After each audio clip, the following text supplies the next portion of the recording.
Alright, moving on to the 5th volume of X, from Dwayne Drazinski and Dustin Nguyen. Now, this is more unlike with Volume 4, which felt more like it was building up with what happened in the final volume of the series. The 5th volume feels like it's more back to basics in its own story. In fact, it brings back a character that was all the way back in Volume 1, which I almost forgot about because the first volume I hadn't read in a few months. But it took me a moment to realize, oh, this guy. So, this storyline deals with X helping out with one of Lee's friends who has been abducted and been experimented on by a doctor who... Let's just get this out of the way, guys, right here and now. The villain in here is pretty much Professor Pig. There's no ifs, ands, or buts. This villain is basically Professor Pig. There is no doubt about it.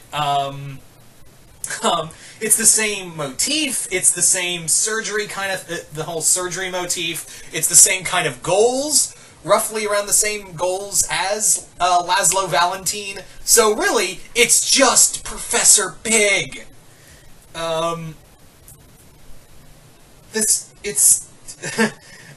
Yeah, you could make the argument of who came first, really.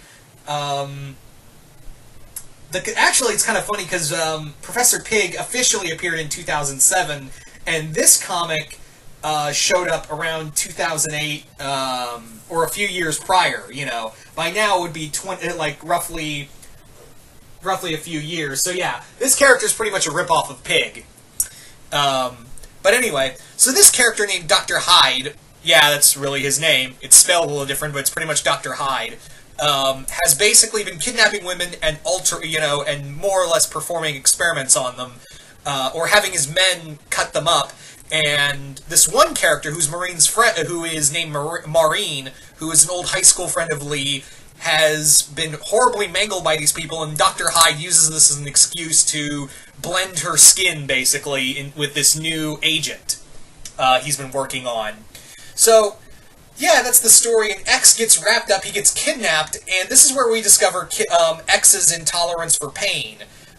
This volume is probably the bloodiest out of the group. This is definitely this is definitely the bloodiest of the series, and it's definitely one of the more creepy ones. But really, it's still a straight up action story. X is still working with Lee, and by the way, the more I read about Lee, the more I'm like, God, I hate you, I hate you, I hate you, because she's still, after 5 volumes, like, I don't know if I should trust X or not, and I'm like, then why keep going to him? Why, why? He's even said, I'm not going to hurt you multiple times, and he even feels bad at one point about doing this to her, so yeah. Again, it kind of goes back to because Dwayne Drazinski has had a hard time with female characters. Another good example of this was his Godzilla ongoing series run. Although ongoing is a tough word because that ongoing quote unquote was only 13 issues long, and man, his female characters were not as great there. But the action is really good. I feel like this is more it's more action over story, really.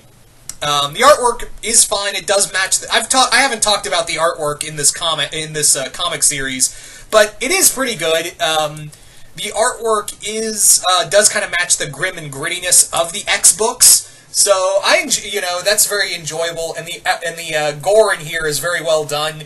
Darkhorse is allowed to pull no punches, so Drazinski used that example and went full force. X himself is interesting, but still, there's very little explanation into his backstory. After 5 volumes, we still get nothing about him throughout the book. We still don't really get anything about him in this series. But before we get... But the 6th volume is where we really start to be like, oh, now we're bringing in the superhero, superhero vigilante character, the Mark. So yeah, it kind of does. It tries to. I'll go into more about how I feel about Volume 6 later on in the next review. But this one's pretty good.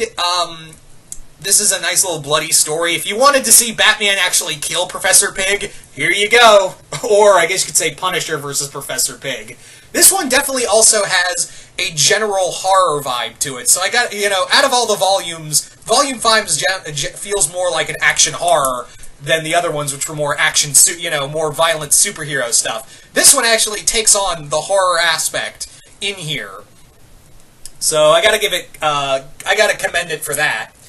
Anyway, so, yeah, Volume 5 was, I enjoyed Volume 5 just a little bit better than Volume 4, so, yeah, out of these, I've been liking this one. I think my favorite is definitely gotta be, of the storylines, the Dogs of War. The Dogs of War and Siege, definitely. That's where I feel like the most story came from in Volumes 2 and 3. Where you see a lot of the story, you see a lot of the violence, and a lot of where, I guess, Dwayne Drazinski wanted to go with this series, but man, did it get away from him fast. Anyway, so, stay tuned for, tune in next time for my review of the 6th and final volume of X's Run. So, yeah. So once again, if you're new here, remember to Hulk smash that subscribe button and be a part of Earth's Mightiest Subscribers, as well as share this video and our others all across your social media. Share it with your friends, your family, those people who follow you all across social media, whether you know them or not, and help us grow as a channel. I'm DPZ, and I will see you right here once more in the universe.